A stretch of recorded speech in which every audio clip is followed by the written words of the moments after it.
Hey guys, Eric, your coach here. Welcome to meeting number 9 on handling objections. I'm very excited that you've made it this far and that you're willing to put the time and effort and energy into training your team to get better at what you do. With an asterisk to it, I'm not excited about handling objections. It's not my favorite thing, and the reason is yeah, I can handle objections. I can do it, and I can teach you guys, train you guys how to do it. But my challenge is I don't want them. I don't want to get them. Just like I don't want to get cancellations, I want to prevent them. And so my hope is that as you've been working through these previous 7, 8 meetings on verbal skills and case acceptance, that you've been working on how to prevent objections. It's much easier to prevent them than it is to deal with them. And so I want you to take a minute and look back at the previous meetings, all of your leads, and make sure that you're hitting all of these topics so that your objections, that frequency that you hear them, are decreasing. And so I'll rattle these off, and then you guys can go work on these. You're going to push the pause button here in a second and talk about how you're doing with each of these things. Okay, so you should have a leader for each of these topics. So last meeting we did preventing and cancellations and first aid. We did overhear psychology and transfer of care. We talked about asking questions. We talked about the emotional exam, finding the why. We've also talked about asking for referrals, the 95-5 rule, permission statement, limiting terms, DISC adaptation, the new patient intake form, and verification of that research when they show up.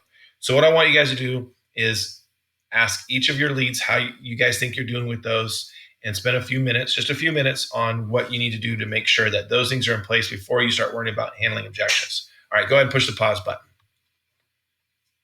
All right, excellent. All right, so I want to hear your success stories. I want to hear your challenges. So email me, ericyourcoach@charter.net. The email address is right here. Also, if you go to the website, there's a link to Facebook. I think Instagram, YouTube video trainings are on there as well. Okay, so handling objections is a system, and we know that our success is in our system. So just know that everything we talk about today is going to be systematic. So it's not a script, but it's a concept. It's a system so that you can tweak it and use it to be your own.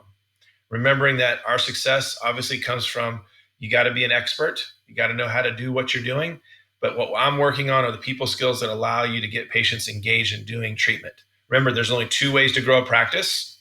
We talk about this a lot. What's the number one way to grow a practice? Everybody typically knows this one. More patients, more new patients. Okay, butts in seats. Number 2, what's the second way you can grow a practice? Not as many people know this one.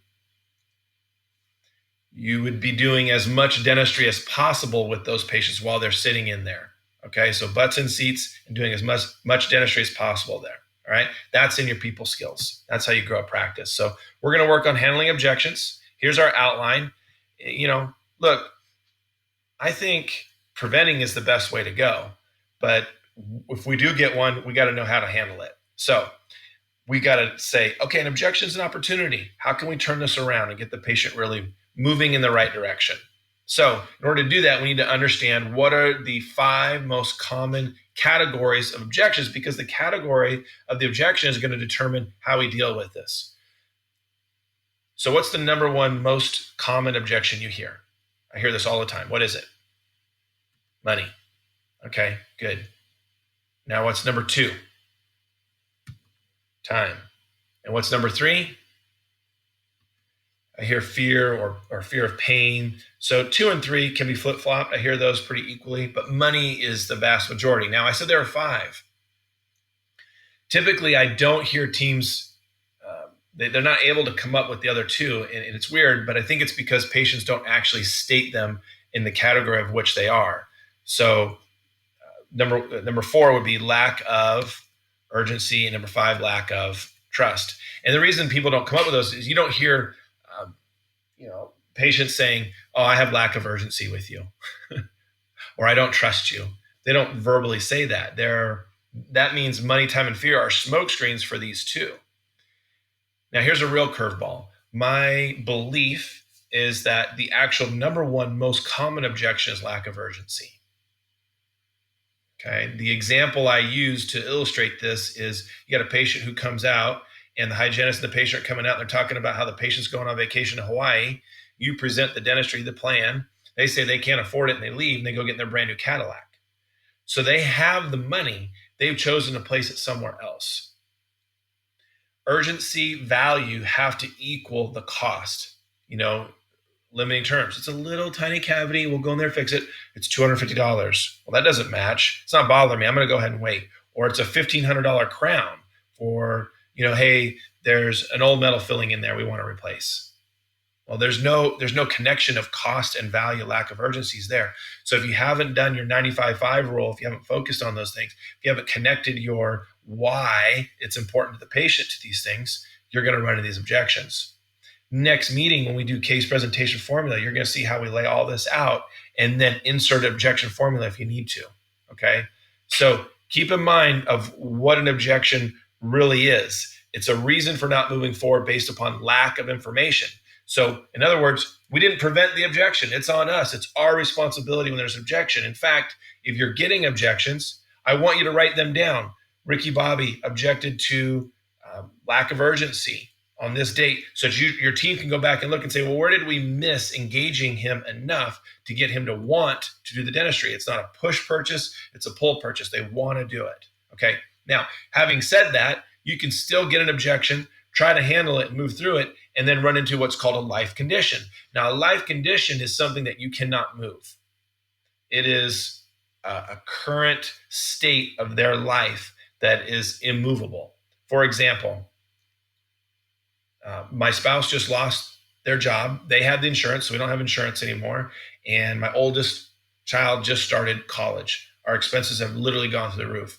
I want to do this. I simply can't. Now that life condition is not an objection.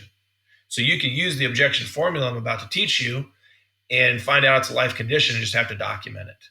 Okay. So here's the formula. Now, what I'll say about this before you start reading through this is without this, we have a tendency to be in one of two categories depending on our personality. Have you ever heard of fight or flight? Right? We are one or the other. There are two types of people in the room, fight or flight. Now, I have a tendency to be either. If I'm dealing with a very, high S patient, I have a tendency to be more fight. And if I have a high D patient, I have a tendency to be more flight. So I think situations determine how you react to that. So fight or flight, how I would translate that to is argument or agreement.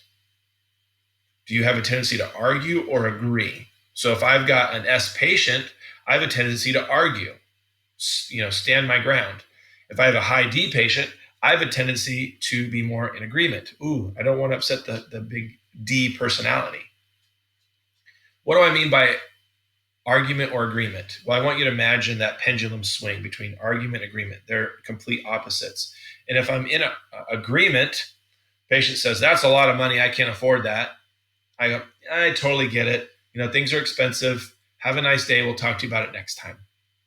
That's agreement. Yeah, it's expensive. We'll see you later. Okay. I can't afford it. Now argument. Argument can even sound really polite. In fact, it could even be a question like I've trained you on. Somebody says, I can't afford it.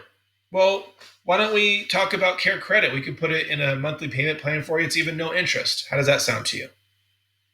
That might work. It's a question. However, you've run the risk of overstepping beyond into actually step 4, really, the answer in the form of a question. So let's look at what we call LC-QAC, LCQAC, right down the side there, LC-QAC. You bracket listen and cushion together, okay? You bracket listen and cushion together, and you bracket answer confirm together. Those steps go together. Question, I believe, is the most important step, and it's right in the middle, and it's on repeat, okay?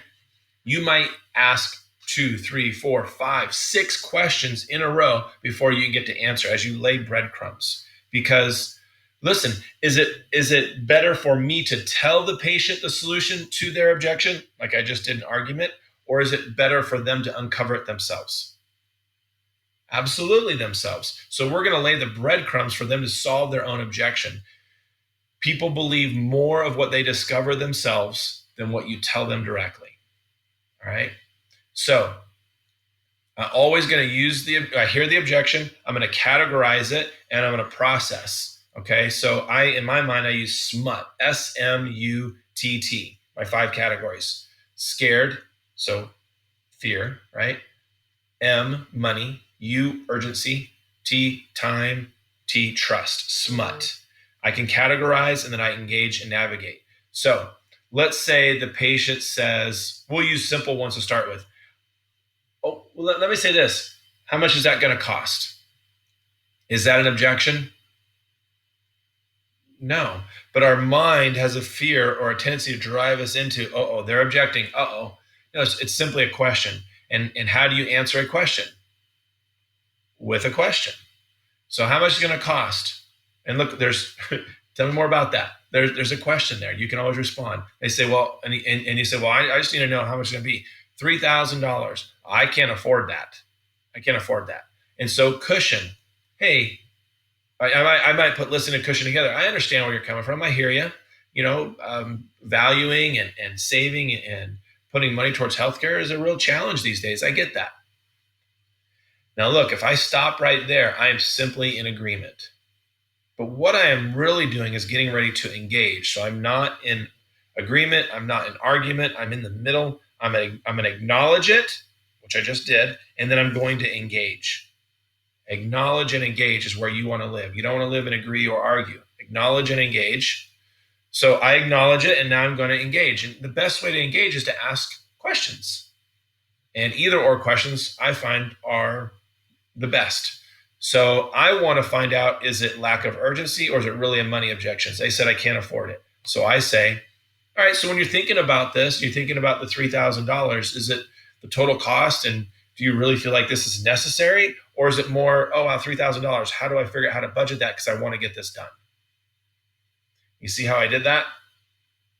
I'm giving an either or based upon lack of urgency.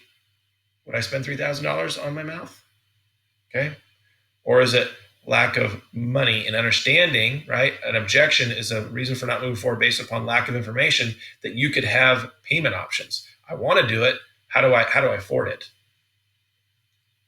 And if I can either or that and they go, oh yeah, I don't see why I would spend $3,000. I mean, it's not even bothering me.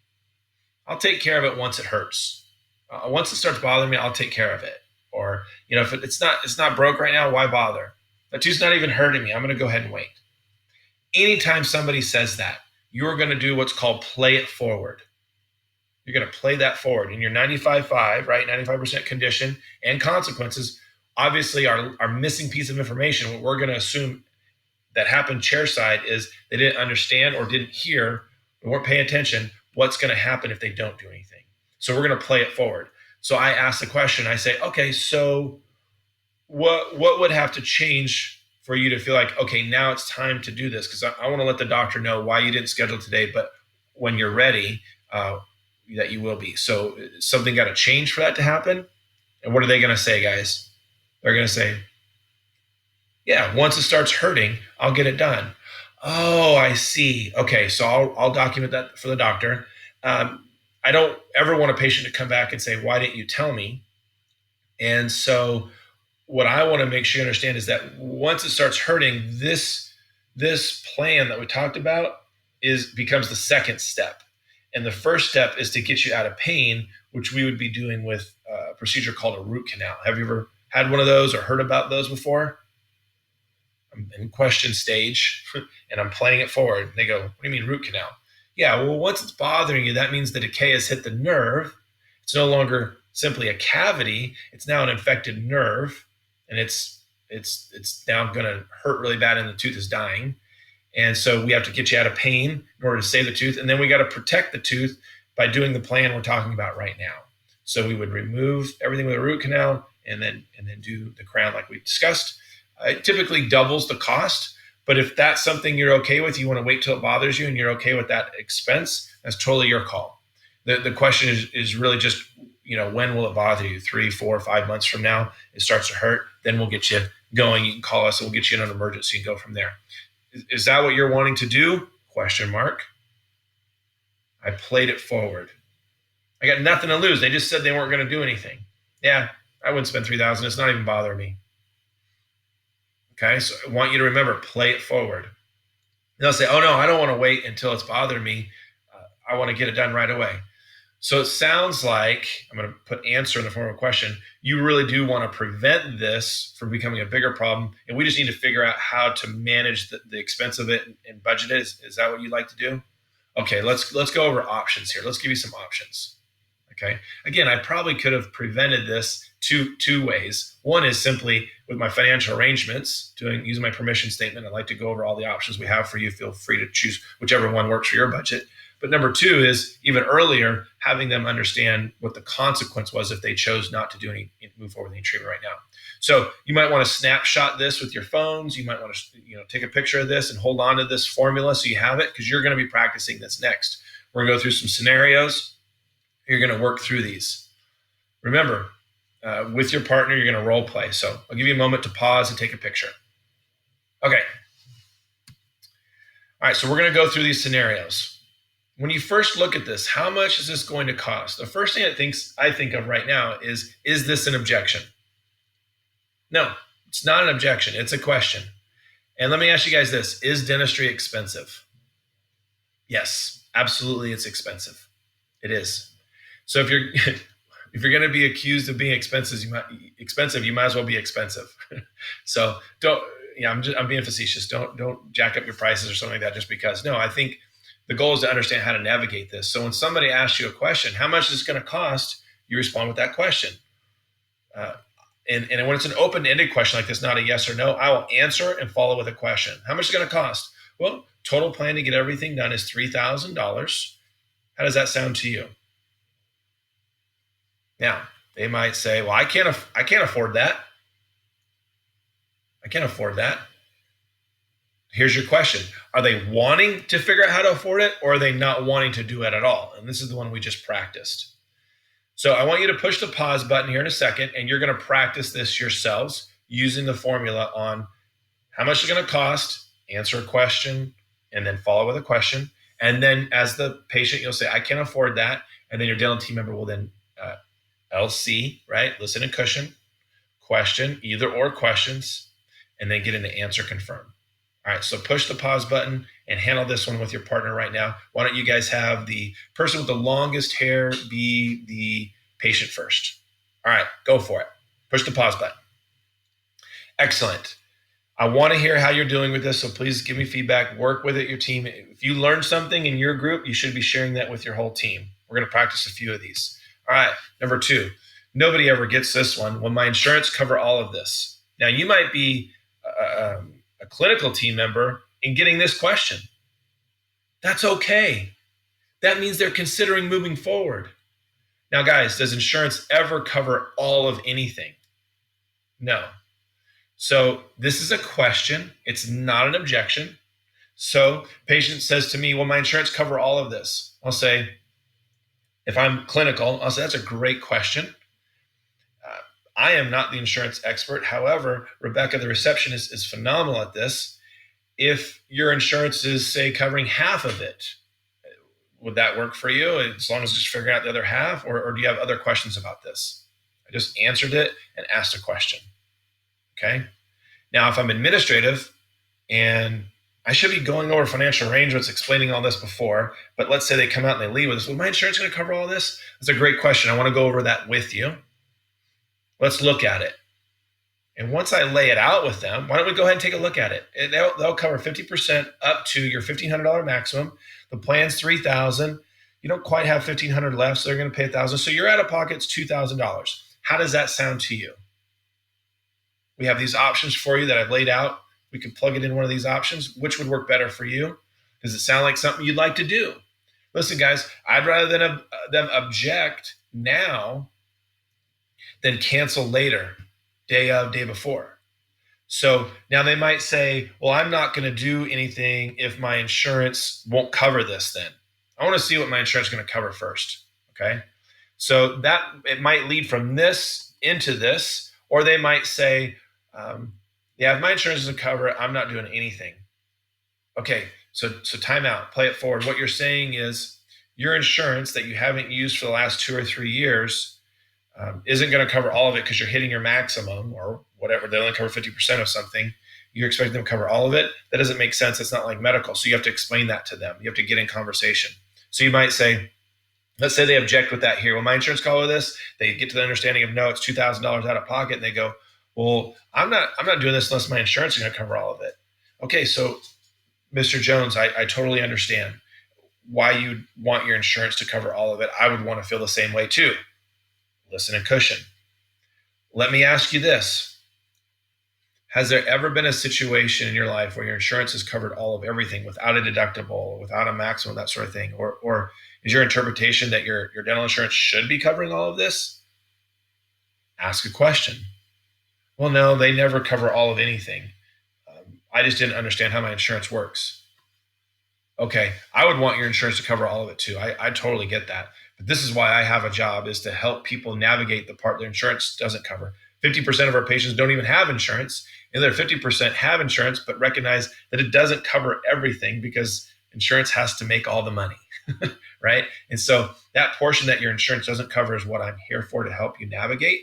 Let me ask you this. Is it that you're trying to figure out how do you manage that budget, or is it, do I really need to do this because of some reason? Again, I'm comparing urgency to money. I'm separating either or, and then I can navigate that question. And you might say, well, I want to see what my insurance will cover first, and then I'll decide if I want to go. Okay. They want a pre-authorization. Now, when I was managing a practice, I managed practices, full-time for years, part-time for years, coaching, that sort of thing, over probably about 9 or 10 years worth of managing practices. And in that time, I slowly decreased how many of these I actually end up sending because of this verbal skill. I probably sent, on any given year, somewhere between 6 and 12 pre-authorizations a year. There was no reason for me to be sending pre-authorizations. It doesn't matter. I had a pretty good idea of what insurance was going to cover and what it wasn't going to cover. And I never overpromised. I always underpromised. If the plan told me 100%, 80%, 50%, I plugged it into Dentrix as 90%, 70%, 40%. And I explained to the patient that it's of their fee, and insurance is trying to get every percentage they can of their fee. We charge everybody the same rate, and it's a fair rate. Even the people who don't have insurance pay the full rate. So you only have to pay a certain copay of that, just like your medical insurance. When you go somewhere, you have a copay, right? So first of all, I have to say, I don't send a lot of these, but if they do, here's a verbal skill you say. So how do you feel about scheduling this, Mr. Jones? Well, I really want to see what my insurance will cover first. Listen, cushion. Hey, I totally understand that. I get that. You have insurance. You want to know what it is. I pride myself on being pretty good at knowing some things. In fact, I keep a copy of a pre-authorization from patients on hand so I can show patients what they look like when they come back. And I've blackened out all the private information. I say, look at this fine print right here. What does that say? ? And the patient reads it. This is not a guarantee of payment. We reserve the right to change our minds at any given time, basically. And look, I understand why insurances do that. But what I explain to the patient, I say, so really, even if we get something from them, it's going to be a ballpark. It's going to be an estimate. And I find that I'm within, 5% plus or minus range of my estimates. So the $2,000 that I'm showing you as your cost, your share of the cost, is I'm pretty confident in that. And so really it's about A, are you concerned enough to want to move forward and you just need to figure out how to budget this? Or B, you're not in a position to really tackle anything because you don't think it's that important at this time. Again, either or questions. Okay. All right. So you're going to push the pause button. You're going to practice these two. Will my insurance cover all this? Well, I want to see what my insurance will cover first. Engage in this. These could be clinical on the first one. This one could be clinical, probably admin. So practice this, flip-flop, make sure you both get a turn to play. Go ahead and push the pause button, practice this. Go for it. Okay, how'd you do? If you learned something new, share it with your team. All right, now this is a yes or no question. How have we talked about responding to yes or no questions? Is this going to take very long? Are you on a tight time schedule today? You have to be somewhere by a certain time. You might answer it and then follow the question. We have you scheduled till 3 o'clock. Do you have to be somewhere by a certain point? Will that give you enough time to get there? Question mark. Oh, well, yeah, as long as I'm out by 3. Listen and cushion. It sounds like there's something else going on. Ask a question. Share with me. Tell me more about that. So remember when we did answer a question with a question, I said there was 5 words that would help you anytime you're stuck. Tell me more about that. You plug it in right here. They say, well, last time you told me it was going to be an hour and it took an hour and a half. That was really frustrating. Well, I'm sorry that happened. Let me apologize. Let me figure out what happened there. You do some research. You find out that it was a much bigger problem than you thought, and you explain it. You say, I looked at your treatment today. I don't see any reason why it would take longer than planned. Obviously, emergency situations happen, unexpected things happen when you're dealing with in medical and dental, and we do the best we can. But I don't see any issue with getting out of here by 3. How about we let the doctor know when he comes in, you have to be out by 3, and then that way he knows he has a hard time to be done by, and we can go from there. How's that sound to you? Question mark. Yeah, that sounds good. Okay. So that's a pretty straightforward one. So you can push the pause button here and practice this one. All right, go for it. Okay. I'm really busy. I don't trust you. Lack of urgency. It's a time objection. So how do you feel about moving forward with this, Mr. Jones? Well, I'm really busy right now. I'll let you know. This is a really easy one to just be in agreement with and say, okay, well, I'll follow up with you in about 2 weeks and see where you're at. That is a real problem. And what this patient is just passing you off. And I would let you know this, clinical team, if this were happening out front, because this is a typical response of somebody who just doesn't have buy-in. So I might say to the patient, I listen and cushion. This is so I can acknowledge and engage. I say, I totally understand where you're coming from. It seems like you work at work and there's more things to do outside of that. Is it just getting here that's the issue? Getting away from work? Are you leaving for work? Or is it that you just don't feel like this is really a priority right now? You're not that concerned about it. Again, I'm comparing time to urgency. If they go, yeah, it's just really impossible to get away from work. So you do feel like it's important to get done because you don't want to end up with a toothache. That would really interfere with your busy life. But also you're wanting to figure out, how do you get here? Am I right? You whittle it down. Yeah, it's impossible. I don't get any sick time or anything like that. Okay, so let me ask you a question. What if you had a toothache and you couldn't even function at work? Would you be able to get time off? If you had an emergency in your life, how do in other words, I'm playing it forward. I'm having that conversation. Oh yeah, if I have a toothache, I got to go. So, here's the question I would ask your boss is, I want to prevent a toothache so that I don't leave you unplanned. Why don't we plan when I'm going to leave so I can prevent the toothache? That's really what this is about. Am I right? Yeah. And I've asked questions using my leaders and trailers. Okay. Now, at the split, if it's lack of urgency, then I'm going to go play it forward on lack of urgency. If it's lack of time, I'm going to handle the time objection. Okay. So push the pause button, take 2 minutes, practice this, and flip-flop. Go for it. Okay. If you learn something new, make sure you share it with your team. Is this going to hurt? Is this an objection? Potentially, it's a question right now. So how have I taught you to answer a question with a question? So when they say, is this going to hurt? You can respond with a question by saying, would you like it to? Of course not. Is this going to hurt? Look, there's 2 reasons why people ask questions. It's usually because one of 2 reasons. Either they've been hurt or they have fear of being hurt. And so I simply just portray it that way. I say, Mr. Jones, typically when I've heard this question, it's because one of 2 reasons. And I get it. You're in a dental office, you want to know. And it's because either they've had a bad experience in the past, history of dentistry, or number 2, they just don't know what to expect. Question, which of those is it for you? Oh, I've had a really bad experience. Tell me more about that. And just listen. And then it's about showing them, saying things like, you know what?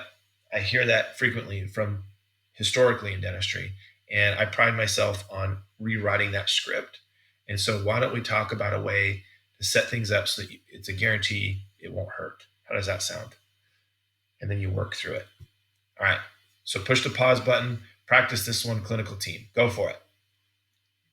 All right, excellent, excellent. So again, if you're learning things as you're doing this, you should be sharing it with your team. You're not going to get better at handling these if A, you're not listening for them, you're just blowing right past them with their argument. Is this going to hurt? No, you'll be fine. Sit back, relax, right? That's an argument. Look, if you just simply answer this, you're either a liar or they don't believe you. Is this going to hurt? No, that's what the last guy told me. Or, yeah, right, I bet this is going to really hurt. A needle? A drill? That doesn't sound fun. So make sure that you engage in this. And guys, look, role playing and practicing this is essential for you to get better at not only hearing, listening for it, but engaging and working through it. Okay. All right. Mr. Growl here, the growly face. I hate the dentist. Have you ever heard this one? And I don't know if this is really an objection or something you hear outside the office, but I want to work with you on how to engage in this. Listen and cushion. Hey, I hear you. The history of dentistry has done us no favors because they really didn't understand how much they have to care. I get that. So does that mean you haven't been to the dentist in a long time, or is it just something that, maybe don't recognize the new technology and the way we can help patients, or did you have a bad experience? Either or question. Tell me more about your bad experience. What made you hate the dentist? Tell me more about that. You can use any sort of question here you want. You may not have an answer and confirm here because it might not be about scheduling, but typically what you're wanting to do here is acknowledge and engage, listen and cushion, ask a question, tell me more about that. Did you have a bad experience? Tell me about that. The history of dentistry has done us no favors in their lack of caring for patients. And so I'm on a mission to rewrite that script. Tell me about what your experience was that caused you to hate the dentist. And they'll probably go, oh, no, yeah, it's no big deal. Nah. Okay, so are you comfortable going to the dentist now, or is it something that you're avoiding? Look, don't be afraid to be engaging and stand up for your profession and be proud of who you are and have the right skills. So I especially want the dentist to practice this, but team members, you've heard this as well, especially. And so I want you to practice this one and acknowledge, engage, listen and cushion, and then ask your question. All right, go for it. Excellent, excellent. All right, this is the biggest one here. Let's get this out of the way. All right, you've heard this one. If it doesn't hurt right now, and if it ain't broke, why fix it? Guys, this is the play it forward example. This is lack of urgency. Money and value are comparing in their minds, are going, yeah, I'm not going to do this. So I would say, Ricky Bobby, I get it. It's not bothering you right now. Let me ask you this. Once it does hurt, are you wanting to do something about it? Oh yeah, once it starts bothering me, I'll come in and we'll get this taken care of. This plan here? No, not this plan, right? So you got to rewrite it, play it forward. You say, I never want a patient to come back and say, why didn't you tell me? And so I have to make sure that we're on the same page here. When this tooth hurts, and it will at some point, that decay will hit the nerve, the tooth will break, something like that. You will call in, let us know. We will not be working on this plan first. This plan now becomes part 2. And before we can do part 2, we have to do part 1, which is a root canal to get you out of pain. Have you heard of anyone who's ever had a root canal before? What have you heard about them? Yeah, no fun. It's your option. You can totally do 1 and 2 that way. You can't just do a root canal. You have to do both, because if you do a root canal, you got to protect the tooth still. So our goal is to try to prevent you from having the double the expense of a root canal and prevent it. But if you want to go through it, we're happy to do it that way. It's totally your choice. Which would you prefer? Okay, your turn. Push the pause button here and practice this one. All right, good. Lack of urgency. All right, here's another lack of urgency. Let me think about it, and I'll let you know. And it could be, hey, I want to go talk to my spouse about this. Listen and cushion.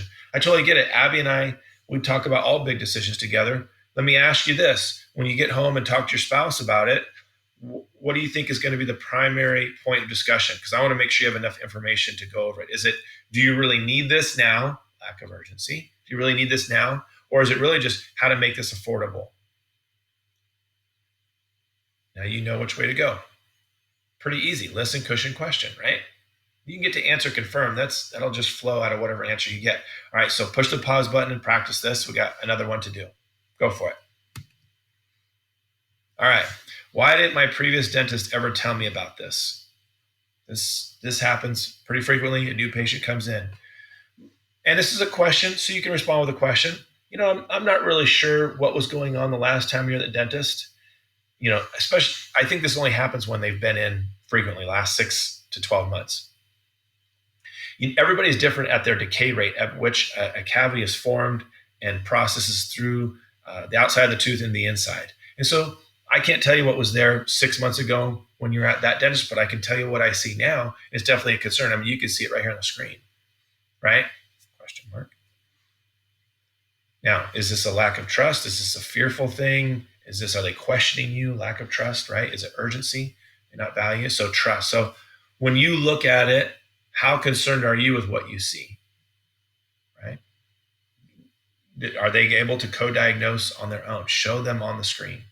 All right, go ahead and push the pause button and practice this one. All right, good job, you guys. You guys did really good. I know you want to practice. You don't want to role play, but you got to practice it, because if you don't practice it here, you won't do it well in real life. And keep in mind, your patients, if you mess up something, your patients are going to go, hey, you missed the cushion. Don't forget the cushion. They don't know what you've missed, so don't worry about that. It's acknowledge and engage, listen and cushion, and then ask your questions on repeat. All right, now we need a leader for this. So push the pause button and decide who's going to be your lead, and then we'll go from there. All right, thank you, leaders. I'll do some follow-up with you next time on this. Make sure your action plan on this is to be listening for objections. Write down every objection you get, especially if you can't get to overcome it, but all of them. Write it down and then go back and say, how did we not prevent this objection? Okay, all right. Here's your overview of your steps. Acknowledge and engage, listen and cushion, question, question, question, question, question, and then answer and confirm naturally flow out of that conversation. All right, good job, you guys. Next meeting, we're going to get into case presentation formula, focusing on 95-5 rule and testing the buy-in. So I'm going to get you guys there. This will insert objections sometimes right after step 4. Objections go into that. So you need to know how to handle objections before we can even go into this one. So that's why there's an order to this. So next meeting, number 10. Awesome. Good job, you guys. Great job. Thank you so much for all you guys are doing. And I want to hear your success stories, and I want to hear your challenges. All right. Have a great one.